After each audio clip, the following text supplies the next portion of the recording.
الجزائر تتحرك والعالم يراقب. تعيش الجزائر مرحلة مفصلية، مرحلة تجمع بين التحولات الاقتصادية الكبرى والحراك الدبلوماسي المكثف، في مشهد يعكس بوضوح أن البلاد تتجه نحو موقع جديد على الساحة الإقليمية والدولية. نبدأ من الجنوب الغربي، حيث يقترب واحد من أضخم المشاريع الإفريقية من خط النهاية، خط السكة الحديدية غارج بيلات، تندوف، بني عباس وبشار.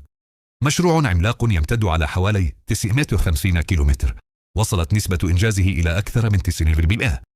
الجسور اكتملت، المحطات في مراحلها الأخيرة، والورشات تعمل بوتيرة متسارعة لوضع اللمسات النهائية قبل التشغيل.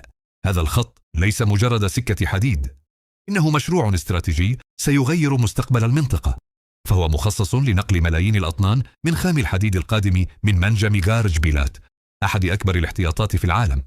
ابتداء من 2026 ستبدأ القطارات الثقيلة في التحرك يوميا، ناقلة الحديد نحو الشمال، ومحدثة ديناميكية اقتصادية غير مسبوقة في ولايات تندوف، بشار وبني عباس. كما سيفتح المجال أمام نقل المسافرين والبضائع، ما يعزز الربط الوطني ويخلق فرصا جديدة للاستثمار والتنمية.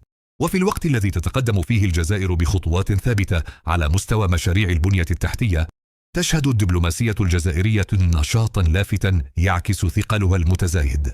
فقد استقبل وزير الشؤون الخارجية أحمد عطاف المستشار الرفيع للرئيس الأمريكي لإفريقيا والشؤون العربية والشرق الأوسط مسعد بولس في لقاء مهم يحمل رسائل واضحة.